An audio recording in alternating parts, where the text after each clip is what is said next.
Hello friends, welcome to my channel, and today we will be talking about retinal detachment.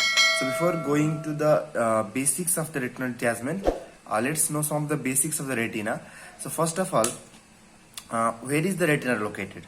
So see in this picture I will show you. So let us suppose this is the eyeball, and in this eyeball you can see this is the optic nerve, and this is actually the cornea, and these are the iris. This is the iris, and now here we have the lens, and these are the ciliary zonules, and this is a cornea. This is the iris, these are the ciliary zonules, this is the lens, and here we have a layer that surround the eyeball from inside. This is actually the retina. And especially while talking about the retina is actually the transparent colorless membrane. So it is a transparent colorless membrane. Another point, as it is a transparent colorless membrane, so it has no its own color, but the structure that underlies the retina, that is a choroid. So that layer that is actually beneath the retina is actually the choroid. And the choroid is basically the vascular layer of the eye. The choroid is basically the vascular layer of eye. It means that this layer contains basically the blood supply. This layer contains the blood supply for the retina and for the choroid itself. So due to this layer, actually the retina appears red in color. So normally the retina has no any color. It is a transparent colorless membrane, but it appears red, or we can say purplish red, basically due to the underlying choroid. So due to the underlying choroid, the retina appears purplish red in color. Now take one thing in your mind, that all the retinal diseases are painless. So all the retinal diseases are painless. So you have to know that all the retinal diseases are painless. Now the another important information is that retina has especially the 10 layers. So basically in this picture you can see the 10 layer of retina, and after so you can see the basically the layer of the rod and cones, layer of pigmented epithelium, and a different layer. So the layer of the pigmented epithelium and all other layer are taken separately in the way that so very broadly the layers are divided into two categories. This is actually the retinal pigmented epithelium, and the all other layers are actually neurosensory layer. All other layers are neurosensory layer. So this is a neurosensory layer. So basically in broadly the 10 layers can be divided into one layer and the 9 layer. So the remaining 9 layer is known as neurosensory layer, and the outer one layer is known as retinal pigmented epithelium. This layer is basically attached to the underlying choroid.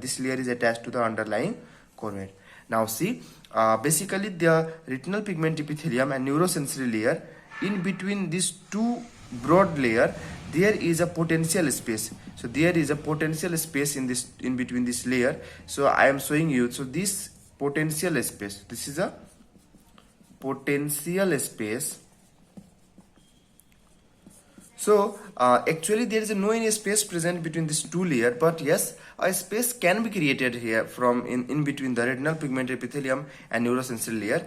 And whenever normally these two layers, the neurosensory layer and the retinal pigment epithelium are attached, but due to any cause, if the neurosensory layer detaches from the retinal pigment epithelium, we will call this condition retinal detachment. So what is retinal detachment? So first of all, we will see the retinal detachment definition. So what is retinal detachment? So retinal detachment is actually the separation of the neurosensory layer from the retinal pigment epithelium due to any cause. So let's come to the definition. So separation of neurosensory layer from retinal pigment epithelium due to any cause. If there will be separation of the neurosensory layer and the retinal pigment epithelium, and now there will be the space created in between these two layers, then this condition is known as retinal detachment. Okay, so I think you get the definition. So now let's talk about the function of the retina. So basically what the retina will do. So retina will help to form the image. So how? So whenever the light passes through the eyeball, it actually, the light rays falls on the retina, right rays falls on the retina, and the retina has the retinal nerve fiber layers. So due to this nerve fiber, the image is actually transported by the optic nerve to the brain, and in this way we will see the image. So we can say that the retina is basically the neurosensory layer that contains different neurons, and that will carry your image information to the brain, and then you can see the images. So this is the function of retina. And if the retinal detachment occurs, your vision will get affected. So first thing that in the retinal detachment that will occur, that your vision will be get affected. I have already said you that all the retinal diseases are painless. So this disease, retinal detachment, so retinal detachment will ultimately cause finally. So you can say that the final symptom that the patient will suffer, that there will be sudden loss of, better to write the painless, sudden painless loss of vision. So there will be sudden painless loss of vision. So there will be no pain, and there will be sudden painless loss of vision if the retinal detachment occurs. So this is the final symptom that a retinal detachment patient will get. So now we are talking about the types of retinal detachment, and there are basically the three types of retinal detachment: the rhegmatous retinal detachment, exudative retinal detachment, and tractional retinal detachment. So let's talk about each in detail. So here we have rhegmatous retinal detachment. So rhegmatous retinal detachment, so let's know this term. So rhegma means, basically the rhegma means the break. The rhegma means break, or you can say the rhegma means tear. And due to the break or tear, there will be retinal detachment. So how this process occur? Let's understand this concept. So let us suppose that this is your eyeball, and let us suppose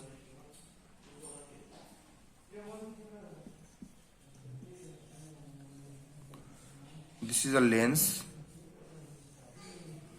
These are the ciliary zonules, and let's suppose this is a layer of retina. And we know that beneath the retina there is actually the vitreous fluid. So beneath the retina there is a vitreous fluid, and if there is, due to any cause, if there is a break, let us suppose here we have any kind of hole, or let us suppose here we have any kind of tear,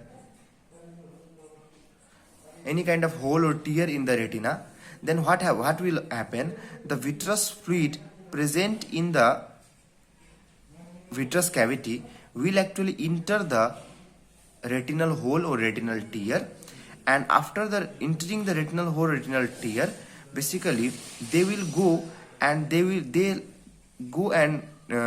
lie between the neurosensory layer and the retinal pigment epithelium. So they will go and sit in between the neurosensory and retinal pigment epithelium, and as we know there is already a potential space, so this space can be created, and in this way this fluid will go between these two layers. So So there is a retinal pigment epithelium and neurosensory layer. So the fluid, vitreous fluid, come in between these two layers, and this causes the detachment in between the two special layers. So there will be detachment. So what is the main pathogenesis? That any hole or any tear in the retina will ultimately lead the vitreous fluid to pass into the retina, and the vitreous fluid now come in between the retinal pigment epithelium and neurosensory layer, and ultimately will cause the detachment of the retina. So in this way there will be retinal detachment in the patient where there is a break or any tear. So this is the main thing, that the break or tear, or we can say any holes in the retina causes the vitreous seepage into the retina, and the vitreous fluid lie between the retinal pigment epithelium and neurosensory layer, and ultimately cause retinal detachment. So among all the three types, among the exudative or rhegmatous or tractional, the most common type of retinal detachment is basically the rhegmatous retinal detachment. So it is the most common type of the rhegmatous retinal detachment, and in exams also you will be asked mostly about the rhegmatous retinal detachment. So take a concept that to say any retinal detachment, rhegmatous, there must be either any hole or any tear, or there should be the lattice. So what is lattice? So I know what is hole, you know, this tear, you know this. What is lattice? So lattice is basically the weak structure, or we can say weak area, basically the weak area on retina. So wherever there is a weak area in the retina, the fluid can seepage and will ultimately cause a retinal detachment. So if there is any kind of hole, tear or lattice in the retina, and after that the retinal detachment occurs, then we will call it as a rhegmatous retinal detachment. So to say any detachment to be rhegmatous, there must be either hole or tear or the lattice. Now let's talk about the risk factor of rhegmatous retinal detachment. So what is the risk factor of rhegmatous retinal detachment? So very easy. So the first and important, most common risk factor is basically the myopia. So myopia is a very common condition, and in myopic person there is a very high chance of having the rhegmatous retinal detachment. So why in the myopic person there will be high chance of rhegmatous retinal detachment? So let's understand this concept. So let us suppose that this is eyeball. So let's suppose that this is basically the normal eyeball. Let's suppose that this is a normal eyeball. And what happens in the myopic person, as we already know from the very basics, that in myopia the eyeball elongates. The eyeball, we can say, enlarge or elongate. So eyeball enlarges, and whenever there is an enlargement of the eyeball, that will also stretch the retina. So if the eyeball enlargement, they will also stretch retina. So as the eyeball gets bigger, let's suppose now the eyeball is getting bigger.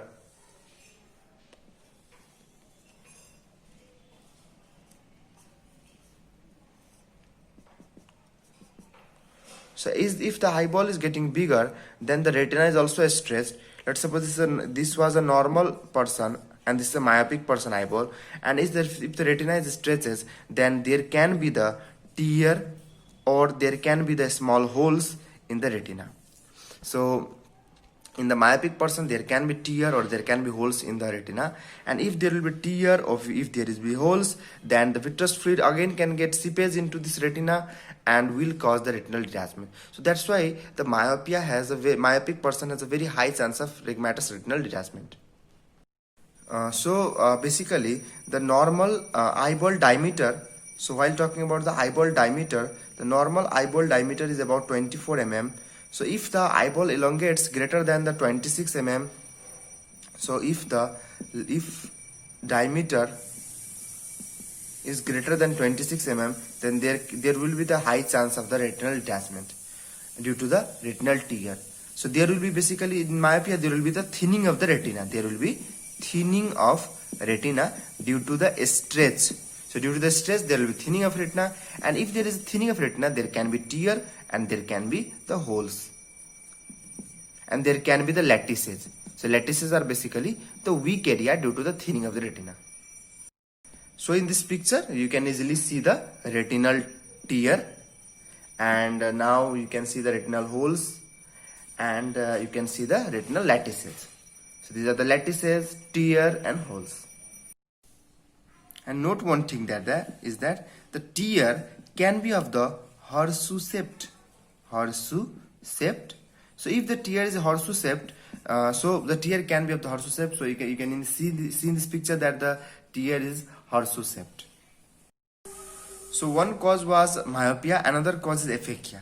So those aphakia means absence of lens. Aphakia means absence of lens. So in those person who have absence of lens, then those person can develop the rheumatous retinal detachment. How? So let's suppose this is a eyeball, and now this is the iris, and these are the ciliary zonules. These are the ciliary zonules. So this is the lens, and in beneath the lens we have the vitreous cavity. So vitreous, there is a vitreous fluid, and the vitreous fluid is actually attached to the retina. This is a retina, and this is a vitreous fluid.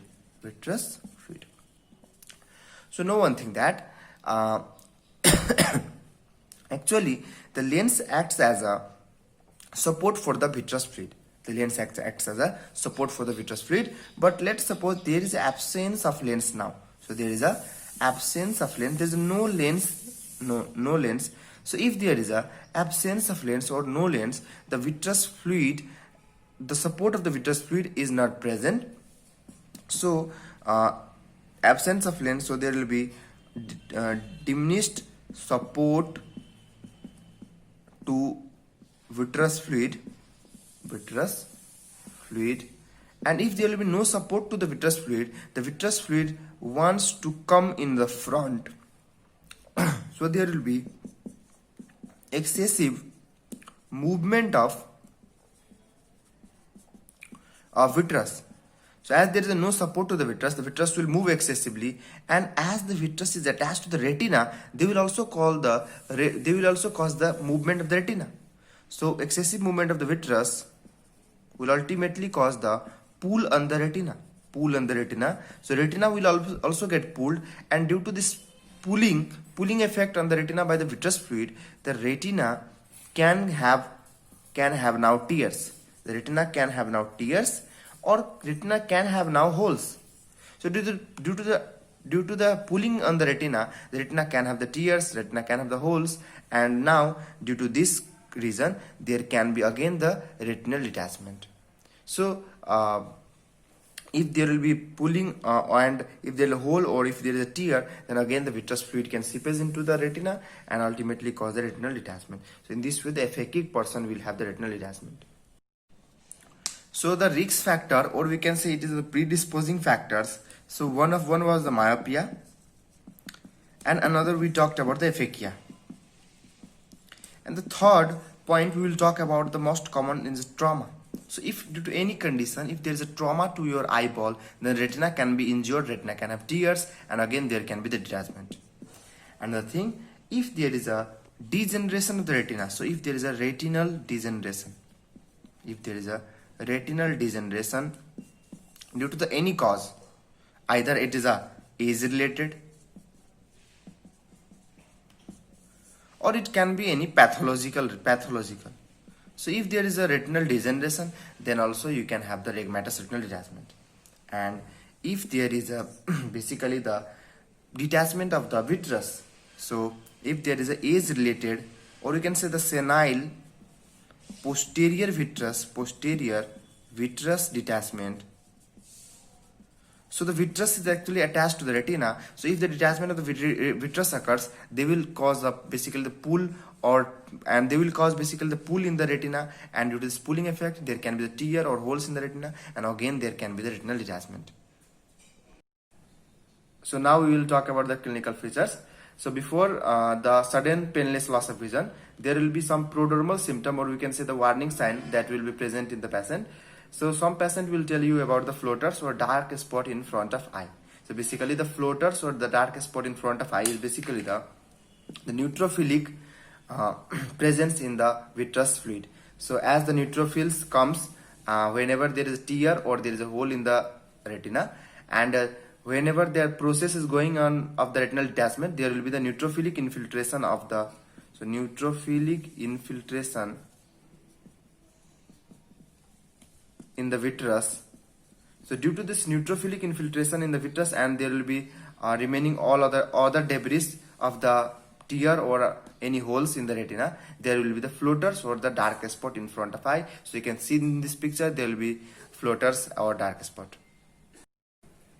The second prodromal feature is basically the photopsia or flashes of light. So you will see like the lightning effect in front of your eye, and this is basically due to the reason that the vitreous, if the vitreous is pulling retina, like in case of the like in the case of the aphakia, or in other cases, if any in the cases there will be the pulling of the vitreous to the retina, then there can be the holes or there can be the tears, and in that condition there will be the photopsia or flashes of light. And now let's talk about what will be the symptoms after the retinal detachment. So the photopsia and the dark spots were the symptoms that occurred before the retinal detachment, or you can say that those were the symptoms that will be in the the pathogenesis or the ongoing process of the retinal detachment. But what will be the symptoms once the retinal detachment occurs? So the first symptom, that if there is a localized retinal detachment, so there will be the localized painless loss of vision. So you can say there is localized, or we can say there is a focal painless loss of vision. So in the visual field, not all the parts not in all the areas there will be the loss of vision. Only in the some areas there will be the loss of vision if there is a localized retinal detachment. But if there is a extensive retinal detachment, and if the retinal detachment includes the fovea, then in those conditions there will be the large fall in the visual acuity. So there will be large fall in visual acuity, and in that case there will be the total, or you can say there will be the complete loss of vision. And some patient will also tell you that doctor, I feel that there is a curtain or veil in front of my eye. So the patient may complain you that there will be the curtain or the veil in front of eye. So in those conditions there will be complete loss of vision, and yes, the person's perception of light also can be lost. So perception of light also can be lost. So since the retinal detachment once the retinal detachment is extensive, so whenever you move your head in different direction, then as there is a detached portion of the retina, so in this picture, so let us suppose this is a detached portion of the retina. So once if you will move your head, so this detached portion will also move here and there. So there will be you will see that the any curtain or veil. So I have already said you. So you will see a curtain or veil in front of your eye, which are actually the moving or shaking type of sensation you will feel. And do not forget that all of the symptoms of the retina will have no pain. So this all of the symptom, no any symptom will be associated with pain. Now let's talk about the signs that we will see in the case of the retinal detachment person. So if you will examine the person, so on the normal examination, on the routine eye examination, you will find everything is a normal. But on the fundoscopy,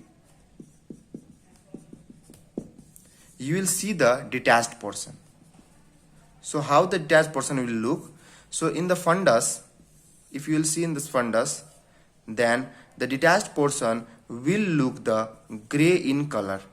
Gray in color. So normal color of the fundus is actually the pinkish color. So normal color of the fundus is basically, so normal color is pinkish in color, but the detached portion will look gray in color. But the summit of the detached portion will look white in color. So the gray color summit, and so I mean the surface, the summit is actually white in color, but the remaining surface is gray in color. So such type of color will be seen in the fundoscopy. And the normal, you can easily differentiate between the normal and detached portion in the retina in the fundoscopy. So you can see in this picture, the detached portion looks white and the normal portion looks pinkish.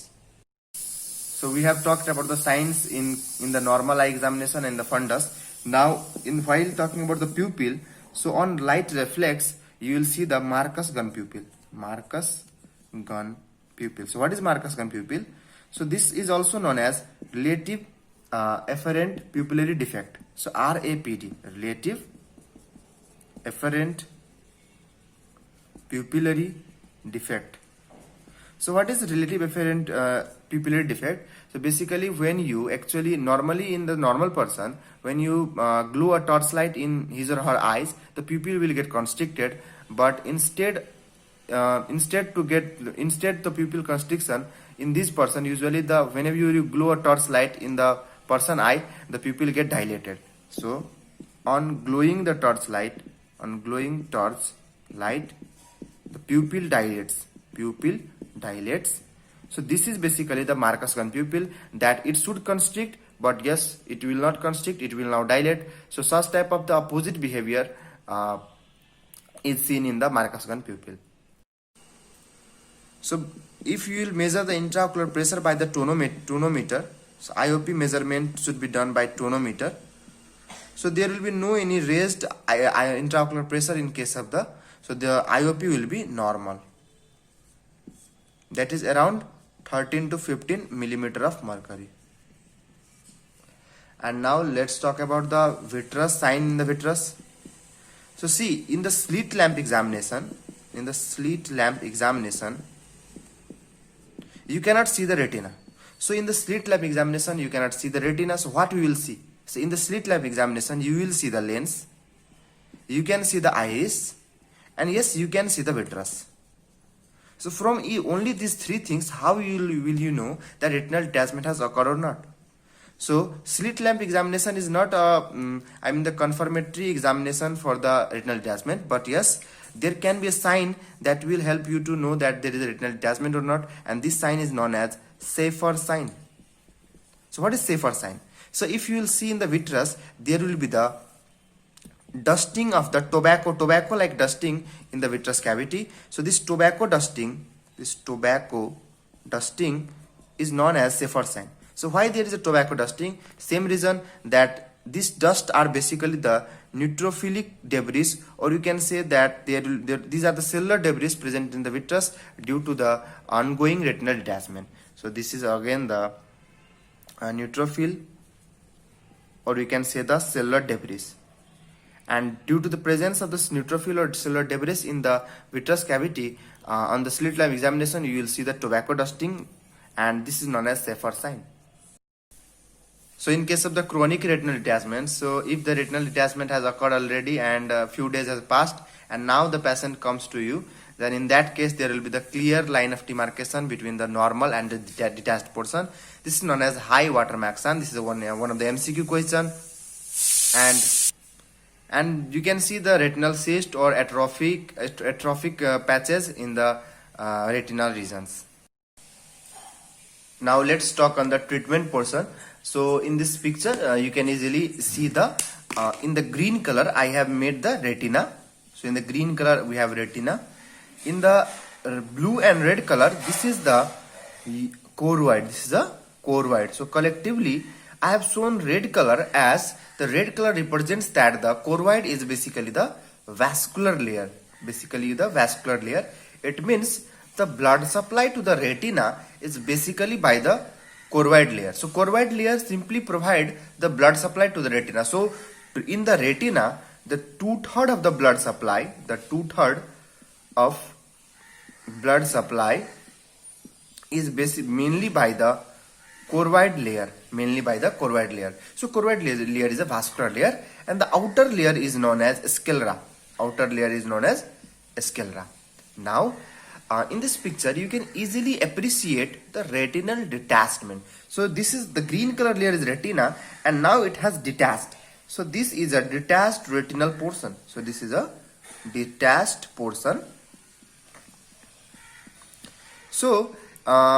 you should know one thing, that this detached portion will look gray in color in fundoscopy.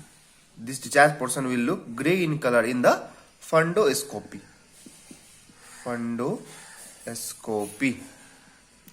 Now, and this I have shown, this is actually, you can tell it is a hole or it is a tear, or there can be only detachment without any kind of hole or tear.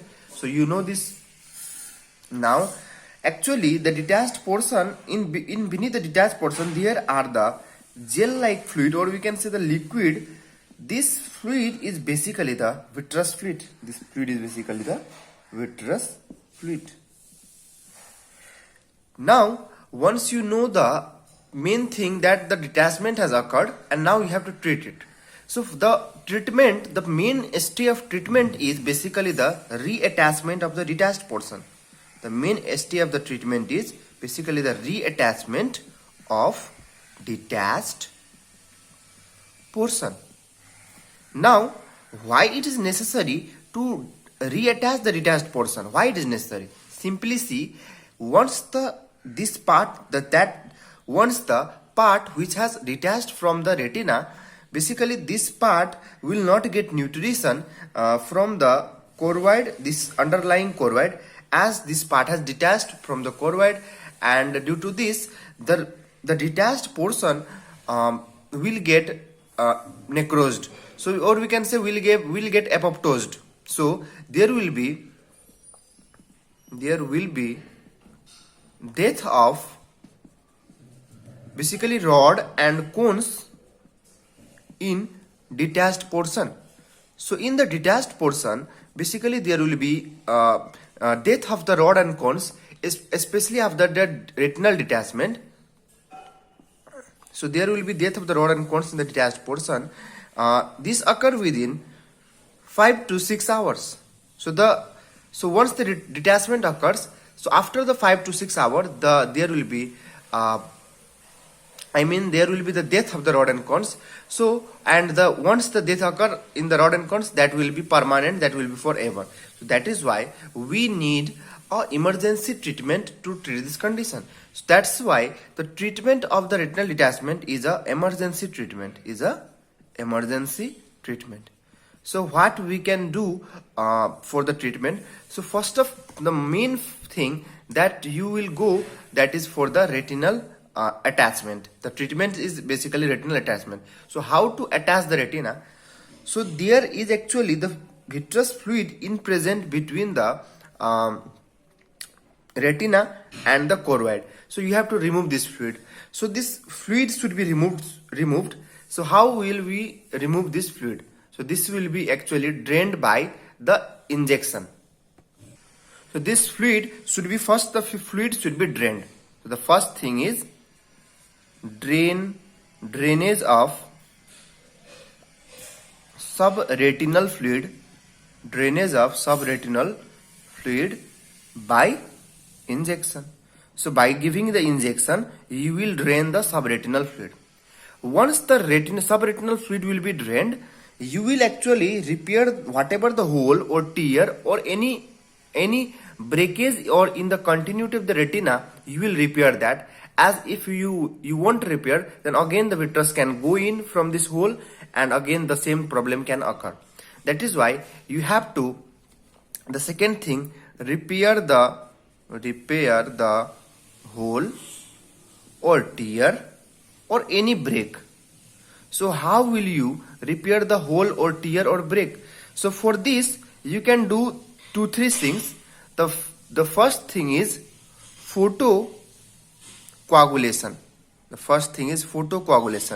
It means you will pass a light, and that light rays will actually repair this hole. So this process is known as photocoagulation. Another thing is there is a cryocoagulation. So by the method of the cold exposure, you will actually repair this hole or tear. So there are 2-3 things. One is photocoagulation, cryocoagulation, and third thing is diathermy. So that is not of much use, but you have to at least remember photocoagulation and cryocoagulation. So this photocoagulation and cryocoagulation will actually repair the hole or the tear or the break. So once the fluid should be, the first thing is that the fluid in the beneath the retina should be drained, the hole should be repaired, and now the third thing that you should do, that you should now give the pressure in the vitreous cavity, so that this pressure will actually cause the pushing effect on the detached portion, so that this detached portion will get attached again to its original position. So the pushing effect, it will be basically given by the gases. So pushing effect will be given by the gases, and basically we will inject in the vitreous expansile gases. So the expansile gas will, that gas will do, that gas will actually give the pressure from inside to the outside. So this inside to outside pressure will let the detached portion to again reattach to its original place, and for this there are different gases used. And the expansile gases that we use to compress or give the inward pushing effect on the detached retina, the gases are actually sulfur hexafluoride, silicon hexafluoride. Another is air, just air. The first gas is silicon hexafluoride, air, or there can be C3F8. So choose any gas, either sulfur hexafluoride, silicon hexafluoride, air, or C3F8. So this any gas will actually cause the push effect. So this will push the detached retina and will lead to the reattached on the original position. So this process is known as rheumatic. Pneumopexy. So this process is known as rheumatic pneumopexy. So up to now, what you have done, that you have actually caused the drain. You do the drainage of subretinal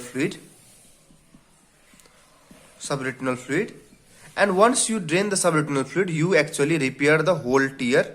So repair of hole or tear or break, and this was actually achieved by either the photocoagulation or the cryocoagulation. Cryocoagulation, and the third thing was diathermy. And now we have done the third thing, that is known as rheumatic pneumopexy. And for the rheumatic pneumopexy, so this rheumatic pneumopexy means simply it is actually the gases which are inside the vitreous now. So we should inject this gas in the vitreous, and this gas will ultimately cause the push on the retina to its original position. So the third thing. And now the fourth thing that we will do, the scleral buckling. So what is that? So first of all, know the concept. See, I have actually caused the pushing effect on the detached portion from the inside. What we will do, that we will also give a tamponade type of effect, or we can say external pressure, so that this all eyeball will get constricted and will attach to the detached portion, so that there will be a kind of pushing effect from this side and pushing effect from this side also. So if the pressure will get from both sides, then the attachment will be better. So that is why we will give a external pressure from outside also. So the outside layer is a sclera. So we will actually tie a belt over the sclera. So you can see in this picture that there is a belt that is tying over the sclera. So this belt will actually compress the sclera, and due to this compression, the attachment will get better. So now what happens? So this process is known as scleral buckling. This process is known as scleral buckling. So this scleral buckling provide a tamponade effect. Tamponade means the constricting effect on the eyeball, and due to this constricting effect, this will actually cause the attachment of the retina to the detached portion. So the attachment will get rapidify or will get better if there will be a scleral buckling. So there are basically the 4 things that we will do in the treatment. Now, one thing that usually in the tractional retinal detachment, where actually there are some fibers in the vitreous cavity. So these are not normally present, but in any pathological condition, basically there are fibers formation in the vitreous cavity, and this fiber will attach to the retina. This fiber will get attached to the retina and will cause the pulling effect on the retina, and there can be the retinal detachment. So such a retinal detachment is known as tractional retinal detachment, seen in the diabetes mellitus. So tractional retinal detachment will be seen in the diabetes mellitus, and in this condition, basically there are no any hole, and in this condition, the attachment of the vitreous to the retina is such a dangerous attachment, so that if you will reattach some portion by the previous treatment, then also the same problem will reoccur very fast. So that is why in these cases there is no role of conservative treatment. So there is a no role of conservative treatment, or we can say there is a no role of the whatever treatment I have said you before. No role of conservative treatment. So that's why in this case we will do the surgical treatment. So what we will do, we will ultimately cause the removal of all the vitreous, so that this vitreous will not actually pull the retina, and the retina will get reattached. So this process is the surgical process is known as vitrectomy. So ultimately, if there will be no any treatment option is available, then at last you will do the vitrectomy, that you will remove all the vitreous layer, and in this way you can treat the patient. So this is the last option. We will not usually do this treatment, but yes, if other treatment option fail, then at last we will go to the vitrectomy. So in overall, there are 2 indications of vitrectomy. If all treatment option fails, then we will do vitrectomy, or if the retinal detachment is tractional, and in that case also we will not do directly conservative, we will directly do vitrectomy. So there are 2-3 conditions that you have to know.